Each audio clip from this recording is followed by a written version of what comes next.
이제 2019년도도 이제 한 달여 남게 되었습니다. 시간이 정말로 화살과도 같이 빠르다는 것을 요즘 들어서 많이 실감하게 됩니다. 그러고 보니 제가 유학에서 돌아와서 이제 교회에서 본격적으로 사역을 시작한 지도 3년이 정확하게 지나게 되었습니다. 돌아오자마자 사역부를 조직하고 사역부장님들을 임명해서 지금 여기까지 3년 동안 열심을 다해 달려오게 되었지요. 그런데 연말이 되면 항상 우리의 마음이 그렇듯이 많이 흔들립니다. 지금까지 해온 삶을 돌아보면서 많은 열매가 없어서 때로는 낙심이 되고 내려놓고 싶은 마음이 들기도 하는 것이 사실이지요. 사실 오늘 말씀은 제가 연말에 하려고 준비했던 설교입니다.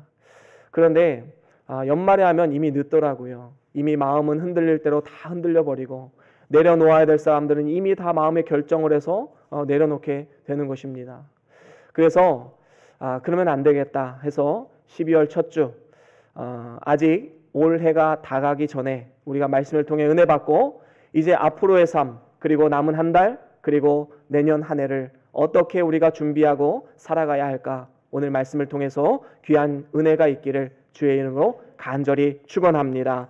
오늘 본문 말씀 6절에 보면 이렇게 말씀하고 있습니다. 6절 다시 한 번만 읽어보겠습니다. 시작.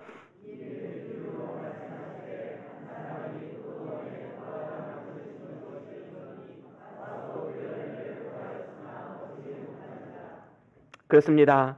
한 사람이 자신의 포도원에 무화과 나무를 심어 놓은 것을 비유로 말씀하고 있음을 보게 됩니다.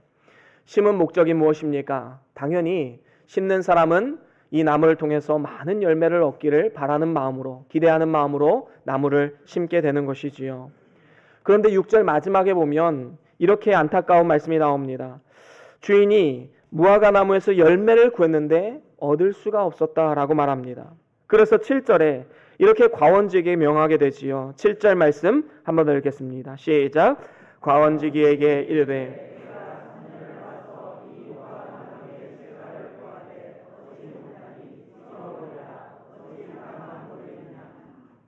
그렇습니다. 주인이 과원지기에게 내가 3년을 기다렸는데 왜 열매가 없느냐?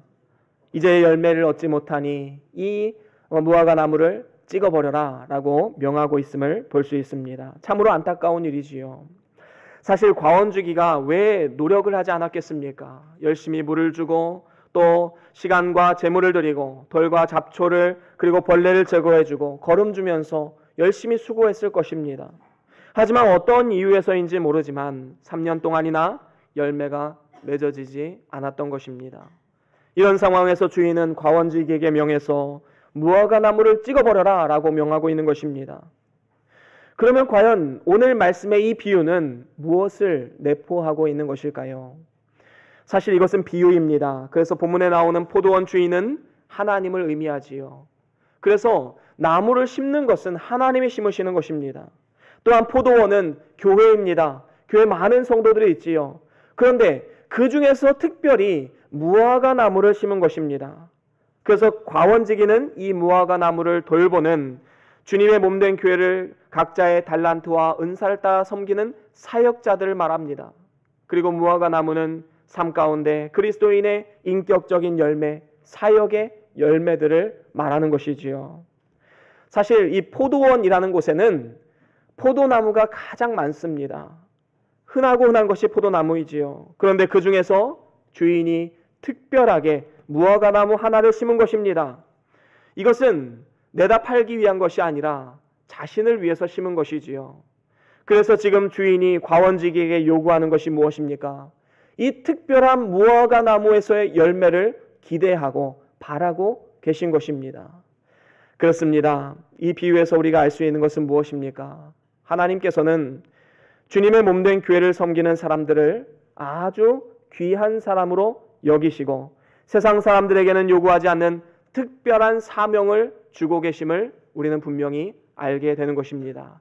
그래서 우리는 하나님의 특별한 권고하심과 돌보심과 관심과 사랑을 받고 있는 존재다라는 사실을 분명히 알아야 되는 것이지요.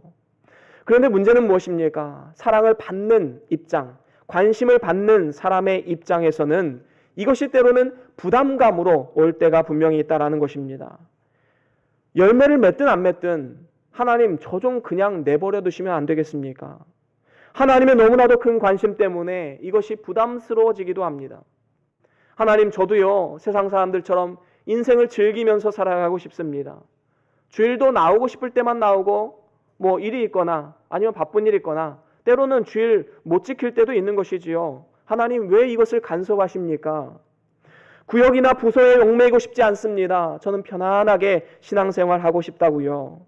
내 성질대로 살고 싶고 하나님의 간섭 없이 내 마음대로 살아보고 싶습니다. 믿지 않는 사람들이나 나보다 신앙생활 열심히 하지 않는 사람들은 큰 죄를 지어도 아무 일도 생기지 않는데 왜 하나님은 저에게 작은 죄만 지어도 징계하시고 나를 책망하십니까? 하나님의 관심과 사랑이 사실 부담스럽게 여겨지는 분들도 있을 것입니다. 하지만 오늘 하나님께서는 우리에게 이렇게 말씀하십니다. 얘야, 너는 다른 사람들과 다른 존재란다. 나에게 특별한 존재란다. 여러분 하나님 입장에서 한번 생각해 보십시오. 하나님은 저 이방 사람들, 예수 믿지 않는 사람들에 대한 관심은 없습니다. 하나님의 관심은 어디에 있습니까? 바로 예수 그리스도를 구주로 영접한 하나님의 자녀들에게 관심이 있는 것이지요. 성경의 역사를 보십시오. 이방 나라 바벨론, 페르시아 아무리 우상 숭배를 한다 할지라도 하나님은 그들을 징계하지 않습니다. 하지만 이스라엘 백성들, 하나님의 택한 백성들, 선민 이스라엘이 그들이 하나님 말씀 순종하지 않고 우상을 섬기게 되면 반드시 하나님은 징계라는 방법을 사용하셨음을 우리는 성경을 통해서 알 수가 있는 것입니다. 그렇습니다. 하나님께서는 그의 사랑하는 자들에게 지대한 관심을 가지고 계신 것입니다. 더 정확히 말하면 하나님께서는 믿지 않는 사람들을 향해서 기대하는 것이 아니라 믿는 우리들을 향해서 기대하고 있다라는 사실이지요. 하지만 기대했던 그 사람이 기대한 만큼 하지 않으면 하나님은 안타까워하시는 것입니다. 오늘 본문 말씀이 바로 그것을 말하는 것이지요. 주인은 매년 와서 무화과 나무의 열매를 기대하며 기다립니다. 그렇게 3년을 기다렸습니다. 이것은 꼭 물리적으로 1년, 2년, 3년을 말하는 것이 아닙니다. 하나님이 인내하시는 기간이지요. 오랫동안 인내하며 기다리는 기간을 의미합니다. 그런데 이렇게 주인이 기대하면서 기다림에도 불구하고 계속해서 열매가 없는 것입니다. 얼마나 답답한 일입니까? 여러분 가정에서 한번 보십시오. 사실 부모된 여러분들은 자녀들을 향한 기대가 있을 것입니다. 내 자녀들은 이 정도 해줄 것이라는 기대가 다 있을 거예요. 학교에 가면 공부를 열심히 해서 잘해서 상장을 받고 좋은 대학 가고 좋은 데 취업해서 하나님의 영광을 나타내기를 원하는 그러한 기대들이 다 있을 것입니다. 이러한 기대가 없다면 친자식이 아닌 것이지요. 여러분 옆집 자녀들에게 이런 기대합니까? 그렇지 않습니다. 내 자식, 내 자녀이기 때문에 기대하는 것입니다. 근데 자녀 입장에서는 나 부모님의 기대가 너무나도 부담돼. 나 싫어. 이러면 참 어리석은 자녀인 것이지요.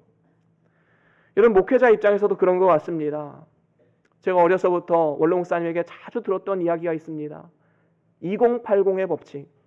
교회에서 20%의 사람을 이끌고 하면 나머지 80%의 사람은 자연스럽게 따라오게 된다는 것이지요. 그래서 원로 목사님께서도 일평생 목회하시면서 그 20%의 사람을 길러내신 것입니다. 그분들이 구역장이요, 또 교사들이지요. 그래서 매 주일마다 종례함을 통하여서 그들의 신앙생활을 파악을 하고 또 권면의 말씀을 주시고 이렇게 목회를 지금까지 감당해 오셨던 것이지요. 저도 이러한 목회를 그대로 받아들였습니다. 그리고 저의 목회관으로 삼았습니다. 그래서 이분들이 20%의 분들이 지금으로 따지면 교사, 구역장, 사역부장님들 이런 분들입니다. 그래서 이런 분들은 매주 개인적으로 만나기도 하고 또 종례를 통해서 또 사역부장 회의를 통해서 이렇게 깊은 교제를 나누기도 하는 것이지요. 특별한 만남을 갖는 것입니다. 왜 그렇게 합니까? 목회자로서 이분들에게 거는 기대가 있기 때문입니다. 그런데 기대했던 분들이 열심을 다해서 하지 않으면 목회자로서 참 많은 안타까움이 있는 것입니다. 신앙도 성숙했고 충분히 믿음도 있다고 생각되기에 꼭 나와야 하는데 공예배나 아니면 공식 모임에 나오지 않는 분들이 있지요. 그러면 목회자 입장에서 마음 아픈 것입니다. 기대하고 있기 때문에 안타까움도 더욱더 큰 것입니다. 만약에 기대가 없었다면 권면도 하지 않았겠지요. 기대가 있기 때문에 안타까움도 큰 것입니다. 한번 생각해 보십시오. 아이들은 때로는 부모가 책망한다 할지라도 그리고 간섭한다 할지라도 부모와 함께 사는 것이 가장 큰 행복입니다. 만약에 부모의 간섭이 싫다고 책망의 간섭이 싫다고 어린 나이에 가출했다고 한번 생각해 보십시오. 여러분, 이 아이가 사회로 나가서 얼마나 큰 고통과 아픔과 상처가 생기겠습니까? 책망과 간섭이 있다 할지라도 부모의 관심과 사랑, 기대가 있는 그곳이 진정으로 행복한 곳임을 알아야 되는 것입니다. 성경에서도 하나님께서는 저 이방나라 바벨론이나 페르시아 사람들이 불순종하고 우상 숭배할 때 제멋대로 갈 때 하나님은 그들을 책망하지 않았습니다. 하나님이 진짜로 마음 아파한 일은 그들의 하나님의 자녀 그리고 하나님의 선택한 민족이 하나님 앞에 돌아오지 않을 때 하나님에게 진정한 아픔이 생기게 되는 것이지요. 여러분, 이 세상에서 가장 불행한 사람이 누구일까요? 아무도 나에게서 기대하지 않는 사람입니다. 여러분, 가정에서 부모님이 나를 향해서 기대하는 바가 없다. 여러분, 불행한 자녀입니다. 직장에 가면 상사가 나를 향해서 기대하는 바가 없다. 여러분, 그 직장 생활이 어떻게 행복한 직장 생활 될 수가 있겠습니까? 교회에서 목사님이 나를 향한 기대가 없다. 여러분, 신앙생활이 기쁘겠습니까? 억지로 인색함으로 할 수밖에 없는 것입니다. 참으로 불행한 인생이지요. 사실 누군가가 나에게 관심을 가져주고 해야 할 일을 맡겨준다는 것은 참으로 기쁘고 즐거운 일, 행복한 일인 것입니다. 영적으로 마찬가지입니다. 하나님께서 우리를 향해서 그리고 여러분들을 향해서 나름대로 기대를 가지고 계십니다. 네가 이 정도 됐으면 이런 열매를 맺어야 할 텐데 라고 하나님은 기대하고 계신 것이지요. 하나님께서는 날마다 우리의 삶을 들여다보시면서 인내하고 또 인내하고 계심을 분명히 알아야 됩니다. 우리의 삶을 들여다보면 사실 지금이라도 다 긁어내서 그 나무를 베어버리는 것이 사실 맞는 것이지요. 왜냐하면 삶 가운데 많은 열매를 맺고 있지 않기 때문입니다. 하지만 오늘도 하나님께서 인내하시고 우리의 삶을 돌아보시고 지대한 관심을 가지고 계시기 때문에 하나님의 긍휼이 우리의 삶을 지금도 인도하고 있는 것입니다. 그렇습니다. 하나님께서 이렇게 인내하시기도 하지만 또 한편으로는 끝까지 인내하시는 것도 아닙니다. 언젠가는 그 인내가 끝나게 되면 어떻게 됩니까? 결국에는 얘야 그냥 찍어버려라. 이렇게 말씀하시는 날도 분명히 있다라는 것이지요. 기다리고 또 기다리고 인내하고 또 인내했음에도 불구하고 끝까지 열매를 맺지 못하면 찍어버릴 수밖에 없는 것입니다. 여기서 하나님이 우리를 찍어버리신다는 것은 하나님의 권고하심이 떠나는 것입니다. 하나님이 더 이상 우리에게 기대하는 바가 없다라는 것입니다. 여러분, 얼마나 불행한 인생입니까? 하나님의 자녀로 거듭났음에도 불구하고 하나님의 그 따스한 사랑을 느끼지 못하는, 하나님의 기대를 받지 못하는 그런 어리석은 삶이 될 수밖에 없는 것입니다. 하나님의 돌보심이 있는 은총이 없는 사람, 너무나도 불행한 인생이지요. 우리는 절대로 이러한 인생이 되어서는 안 되는 것입니다. 하나님의 사랑받는 자녀된 우리 변동교회 성도 여러분, 여러분들의 지나온 삶 그리고 올 한 해를 한번 생각해 보십시오. 가정에서, 교회에서, 세상에서 하나님은 우리에게 많은 직분을 주시고 왕같은 제사장으로서 이 땅 가운데 그리스도의 아름다운 덕을 선전하는 귀한 직분을 허락해 주셨습니다. 무언가 열심히 달려온 것 같은데 돌아보니 별로 열매가 없는 것 같아 보이기도 합니다. 그래서 때로는 낙심이 되는 것도 사실이지요. 먼저 우리 자신을 볼 때 인격적인 열매는 어떻습니까? 여러분, 성령의 9가지 열매가 있지요. 갈라디아서 5장 22절에 나오는 사랑, 희락, 화평, 오래 참음, 자비, 양선, 충성, 온유, 절제, 이 성령의 9가지 열매가 우리의 삶 가운데 맺어져야 되는데 과연 나의 삶 가운데는 몇 가지나 맺어지고 있는가? 10년 전이나 5년 전이나 1년 전이나 지난주나 어제나 오늘이나 똑같다. 열매가 없다. 여러분, 얼마나 안타까운 삶입니까? 우리는 우리의 삶을 돌아보아야 됩니다. 뿐만 아닙니다. 사역의 열매도 마찬가지이지요. 하나님께서 우리에게 명하신 것이 있습니다. 우리에게 기대를 가지고 하나님이 명령하셨습니다. 오직 성령이 너희에게 임하시면 너희가 권능을 받고 예루살렘과 온 유대와 사마리아 땅끝까지 이르러 내 증인이 되리라. 하나님은 우리에게 명령하셨습니다. 사명을 주셨습니다. 근데 여러분 삶 가운데 얼마나 많은 사람들에게 복음을 증거하면서 살아가고 계십니까? 일평생 단 한 번도 누구에게도 복음을 증거하지 못하고 죽음을 맞이하는 어리석은 성도들도 분명히 있다라는 것이지요. 너무나도 안타까운 현실 아닙니까? 복음의 확장을 위해서 우리를 하나님의 동역자로 세우시고 영혼들을 맡겨주셨는데 과연 얼마만큼의 열매를 맺고 살아가는가 돌아볼 때에 참으로 낙심이 되고 부끄러운 모습이 아닐 수가 없는 것입니다. 하지만 중요한 것은 무엇입니까? 이렇게 열매가 없다라고 해서 하나님은 금방 우리를 포기하는 분이 아니십니다. 인내하고 끝까지 기다리시는 분이시지요. 다음 해에 또다시 찾아오시고 그 다음 해에 또다시 찾아오시고 계속해서 우리의 삶을 권고하시고 인도하셔서 열매 맺는 삶이 되기를 하나님은 날마다 기도하시면서 특별히 우리 예수님께서는 말할 수 없는 탄식으로 우리를 위해서 기도하고 계시는 분임을 분명히 기억해야 되는 것입니다. 그렇습니다.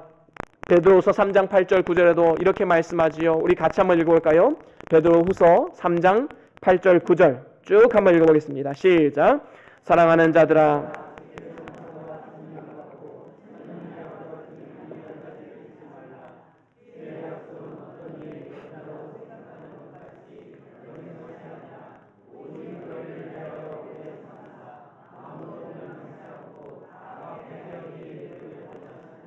아멘. 그렇습니다. 하나님께서는 하루가 천년같이 천년이 하루같이 우리를 끊임없이 기다리시고 긍휼을 베푸시는 분임을 분명히 기억해야 됩니다. 아직 돌아와야 될 자들이 돌아오지 않았기 때문에 하나님께서는 그리스도의 재림을 계속해서 유보하고 계신 것이지요. 이것은 하나님의 긍휼의 기간입니다. 하나님의 은혜의 기간입니다. 우리는 이 은혜를 그저 당연하게 받는 것이 아니라 하나님 앞에 감사함으로 받고 이 기간을 우리가 어떻게 살아가야 될까? 우리는 사명감을 가지고 살아가야 마땅한 것이지요. 그렇습니다. 하나님께서는 이렇게 기다리고 기다리시지만 결국에는 끝은 있는 것이지요. 회개하지 않는 자, 끝까지 하나님 앞에 돌아오지 않는 자에게는 더 이상 소생할 수 없는 영원한 형벌에 처해지는 날도 분명히 있는 것입니다. 이 심판이 너무나도 크고 엄중하고 무서운 것이기에 우리가 주 앞에 나오지 않을 수가 없는 것이지요. 이처럼 하나님께서 우리를 향해서 그의 인자하심, 용납하심, 그리고 길이 참으심의 풍성함으로 우리의 삶을 인도하실 때에 우리는 그것을 멸시치 말고 감사함으로 주님 앞에 기쁨으로 나아와야 되는 것입니다. 이를 위해서 우리는 오늘 본문 말씀을 통해서 들려주는 하나님의 음성에 귀를 기울여야 될 줄로 믿습니다. 죄인이 열매 맺지 못한 무화과 나무를 찍어버려라 라고 명했을 때 과원지기가 뭐라고 말합니까? 우리 같이 8절 말씀 함께 읽어보겠습니다. 시작. 대답하여 가로되 주인이여 금년에도 그대로 두소서. 그렇습니다. 주여 금년에도 그대로 두소서 하면서 다시 한번 기회를 주실 것을 요청하고 있는 모습을 볼 수 있습니다. 여러분, 해봤는데 안 된다라고 포기하는 것이 아니라 새로운 마음으로 다시금 일어서는 그러한 삶의 자세가 우리에게 필요한 것입니다. 여기에서 금년에도 그대로 두소서라고 말하는 것은 그저 1년만 더 하나님 저를 봐주십시오 라고 말하는 것이 아니라 이것이 영적으로 보면 5년이 될 수 있고 10년이 될 수 있고 어쩌면 일평생의 삶이 될 수 있습니다. 앞으로의 모든 삶 가운데 새로운 자세로 열심을 다해 일을 해보겠다는 그런 새로운 각오와 자세를 말하는 것입니다. 그렇기 때문에 우리는 오늘 말씀을 통해서 중요한 것은 무엇입니까? 이 하나님께서 유보하시는 이 시간, 우리에게 기회를 주시는 이 시간을 통해서 하나님의 계획과 뜻을 알아가게 되고, 그리고 하나님의 귀한 동역자로서 아름답게 세워지는 결과가 나타나게 되는 것입니다. 또한 아름다운 주의 열매들을 맺어가는 기간인 것이지요. 그렇다면 우리가 이 땅을 살아가면서 어떻게 하면 이러한 아름다운 열매를 맺는 삶을 살아갈 수 있겠습니까? 저는 오늘 말씀을 통해서 두 가지로 간단하게 여러분들과 나눠보길 원합니다. 아름다운 열매를 맺는 삶을 위하여서 첫 번째로는 나무 둘레의 땅을 파야 합니다. 오늘 본문 8절 하반절에 보면 내가 두루 파고라고 말씀하고 있지요. 여러분, 1년 동안을 연장받은 과원지기는 열매를 얻을 방법을 많이 연구해서 이제는 나무 둘레를 파겠다라고 결심하게 됩니다. 여기서 땅을 판다는 것은 무엇입니까? 바로 회개하는 삶을 의미하는 것입니다. 우리는 일이 잘 되지 않을 때 포기하고 싶고, 때로는 낙심이 될 때도 있지만 우리는 그때마다 늘 기도하면서 문제의 원인을 찾되 먼저 어떻게 해야 됩니까? 우리 자신에게서 원인을 찾아야 됩니다. 과연 나의 삶 가운데 하나님이 원하시는 것이 무엇일까? 내가 진정으로 하나님 앞에 회개해야 될 것이 무엇인가? 우리는 결단하고 회개해야 된다는 것이지요. 여러분, 요나를 한번 보십시오. 배를 탔는데 그 풍랑이 있는 것을 보면서 요나는 자신의 삶을 들여다봅니다. 그리고 그 원인을 찾았습니다. 그래서 선원들에게 얘기합니다. 이 풍랑은 나로 인한 것이니 나를 바다에 내던지라. 하나님께서는 이와 같이 우리 자신을 정직하게 직면하고 마음으로부터 나오는 진실된 마음으로 회개하는 데까지 이르기를 원하시는 것입니다. 진실된 회개만이 우리의 삶 가운데 많은 열매를 맺는 비결 중에 하나인 것입니다. 예레미야 4장 3절에 이렇게 말씀하지요. 우리 예레미야 선지자 뭐라고 말씀했는지 우리 같이 한번 읽어보겠습니다. 시작! 나 여호와가 유다와 예루살렘 사람에게 이같이 이르노라.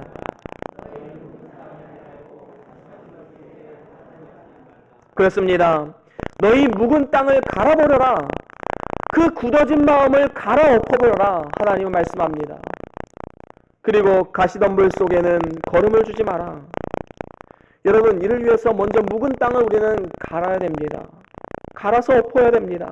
이것은 우리 자신을 돌아보고 이제는 타성에 젖어서 돌처럼 굳어진 우리의 마음을 깊이 파서 회개해야 됨을 우리에게 보여주고 있는 것입니다. 나 자신이 먼저 회개하지 않고 다른 사람을 보며 불평과 원망 가운데 살아가기만 하면 이러한 것에는 영적인 발전, 영적인 열매를 맺을 수가 없는 것입니다. 그렇습니다. 오늘날까지 하나님의 은혜를 많이 받았지만 믿음으로 자라지 못했던 것, 우리는 회개해야 됩니다. 인격이 그리스도를 닮아가지 못했던 것, 우리는 회개해야 됩니다. 사람을 보면서 하나님의 일을 감당했던 것, 회개해야 됩니다.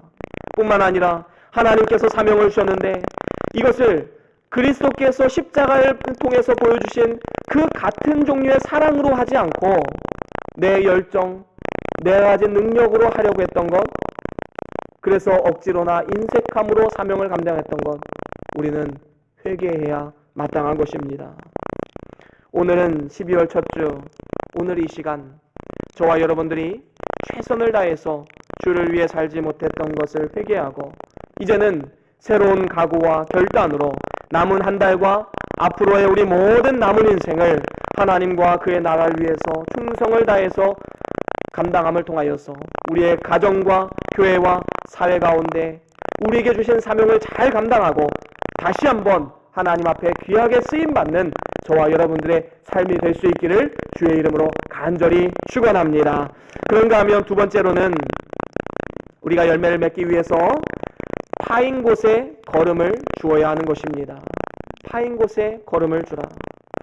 여러분 8절 하반절에 보면 두루 팔 뿐만 아니라 거기에 걸음을 주겠다라고 다짐하고 있음을 우리는 확인할 수 있습니다. 그렇습니다. 나무 둘레를 두루 판 다음에는 우리가 해야 될 일은 좋은 걸음을 주는 것입니다. 여기에서 걸음을 주는 것은 투자하는 것을 말하지요. 마찬가지로 우리도 신앙생활에 있어서 좋은 것으로 투자를 해야 됩니다. 믿는 일의 열매를 많이 맺기 위해서는 말씀을 받아야 되지요. 그리고 기도하는 데 시간을 투자해야 됩니다. 내 힘과 내 열정과 내 생각으로 하면 후회와 낙심이 들지만, 그래서 결국에는 포기하게 되지만, 계속해서 말씀으로 양육받고 기도를 통하여서 시간을 투자하고 하늘로부터 공급받는 힘으로 감당할 때 우리는 계속해서 우리의 사명을 감당할 수 있게 되는 것입니다. 여러분, 그래서 가장 존경스러운 분들이 누구입니까? 그저 한결같이 자신의 자리를 지키는 분들입니다. 저도 목회자로서 성도들을 존경하는 분들이 있습니다. 비가 오나 눈이 오나 항상 그 자리를 지키시는 분들, 정말로 존경스러운 분들이지요. 언제나 그 자리에서 묵묵히 섬김을 감당하시는 분들. 그런데 이런 분들의 삶을 보면 그냥 그렇게 되는 것이 아닙니다. 왜 힘든 일이 없겠습니까? 왜 광풍이 일지 않겠습니까? 왜 삶 가운데 어려움이 있지 않겠습니까? 그럼에도 불구하고 하나님께서는 이들에게 사명을 주시고 또 이분들이 잘 감당함을 통하여서 많은 사람들에게 본이 되고 덕이 되는 것이지요. 소망을 가지고 믿음으로 인내하는 과정을 견뎌냈기 때문에 하나님 앞에 귀하게 쓰임받을 수 있는 것입니다. 그렇기 때문에 우리는 날마다 그리고 달마다 그리고 해마다 인내하면서 하나님 앞에 새로운 결단을 해야 됩니다. 시간과 장소를 정하십시오. 성경을 읽고 하루 30분 이상 기도하고 주일 성수와 11조 하기를 결단하고 투자해야 됩니다. 뿐만 아니라 예배 시간에 빠지지 않고 그리고 봉사하기를 결심해야 됩니다. 이렇게 우리가 각 사람 한 사람 한 사람이 바로섬을 통해서 그 가정이 든든하게 세워지고 교회가 든든하게 세워지고 이 나라와 민족이 하나님 앞에 귀하게 쓰임받게 되는 것입니다. 여러분, 지금으로부터 130여 년 전에 덴마크와 독일 사이에는 큰 전쟁이 있었습니다. 그때 덴마크가 이제 패전을 해서 많은 땅을 빼앗기게 되었지요. 그래서 정말로 황무지와 같은 땅만 덴마크가 차지하게 되었습니다. 그래서 이 덴마크는 참 날씨도 아주 짓궂지요. 안개가 많이 끼고 모래바람이 불어오는 아주 좋지 않은 환경에 처하게 되었던 것입니다. 그런데 그 당시에 달가스라는 한 지도자가 나옵니다. 그리고 이 사람이 노르웨이에서 삼나무를 가져다가 나라에다 전체에다 이 나무를 심습니다. 그래서 모래바람을 막고 또 이 나무들을 활용을 해서 국가가 재건되기 시작합니다. 산업을 일으킵니다. 그리고 지금의 덴마크가 탄생하게 된 것입니다. 여러분, 한 사람이 깨어 기도하고 한 사람이 바로섬을 통하여서 그 나라가 복을 받게 되는 것, 우리는 세속 역사를 통해서도 알 수 있고 성경의 본문을 통해서도 우리는 분명히 알 수 있는 사실인 것입니다. 한 사람이 섬김을 인해서 그 가정이 일어서고 한 사람이 깨어 기도함을 통하여서 그 교회가 든든하게 세워지고 한 사람이 의를 행함으로 인해서 한 나라가 구원을 받게 되는 역사들이 실제로 일어나게 되는 것입니다. 그 한 사람이 저와 여러분들이 될 수 있기를 주의 이름으로 간절히 축원합니다. 그렇습니다. 오늘 우리가 처한 환경은 아무리 그 환경이 좋지 않다 할지라도 우리는 낙심하지 말고 지속적으로 투자해야 됩니다. 바쁠수록 더 말씀 보고 바쁠수록 더 기도하고 바쁠수록 우리는 더 많은 하나님을 향한 섬김을 감당해야 마땅한 것입니다. 호세아 10장 12절에도 이렇게 말씀하지요. 우리 같이 한번 읽어보겠습니다. 호세아 10장 12절 함께 읽습니다. 시작. 너희가 자기를 위하여 의를 심고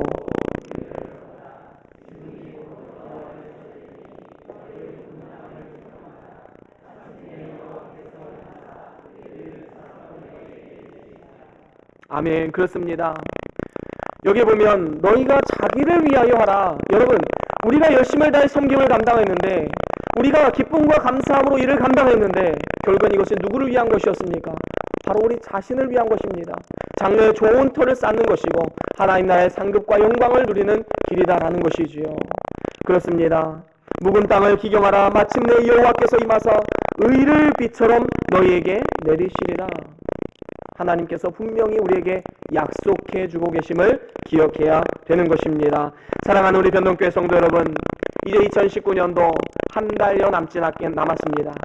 우리는 시작도 중요하지만 마무리도 굉장히 중요합니다. 지난 한 해, 그리고 지난 3년, 그리고 지나온 삶 가운데 열매가 없음을 인해서 신세한탄하며 낙심하며 벌써부터 내려놓을 생각 하지 마십시오. 하나님께서 우리에게 새 힘을 주십니다. 하나님을 의지하고 믿음으로 다시 일어서서 주여 그대로 두소서, 내가 다시 한번 힘을 내서 주의 사명을 감당해 보겠나이다. 우리는 기쁨과 감사함으로 주 앞에 나아가야 될 것입니다. 이를 위해서 우리가 두 가지로 함께 나눴지요. 어떻게 해야 됩니까? 첫 번째는 무엇이었지요? 그렇습니다. 나무둘레 땅을 파야 됩니다. 우리는 회개해야 됩니다. 우리의 마음을 깊이 파서 우리의 더러운 모든 것들을 다 끄집어내야 됩니다. 그리고 하나님 앞에 정결한 마음으로 쓰임받기를 간구하며 나아가야 되는 것이지요. 두 번째는 무엇입니까?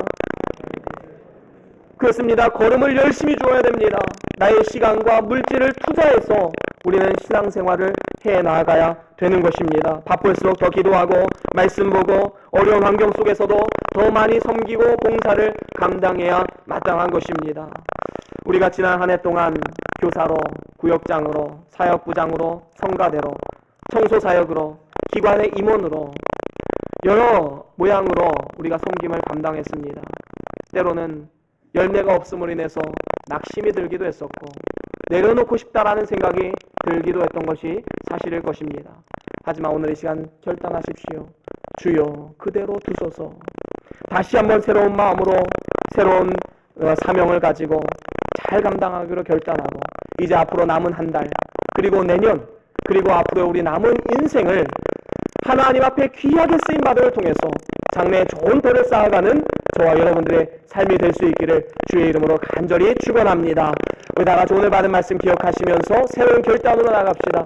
하나님께서 나에게 어떠한 말씀을 주셨는지, 어떠한 마음가짐을 새롭게 하셨는지 우리의 삶을 돌아보면서 가정과 교회와 일터를 위해서 우리 잠깐 동안 기도하시겠습니다. 주여.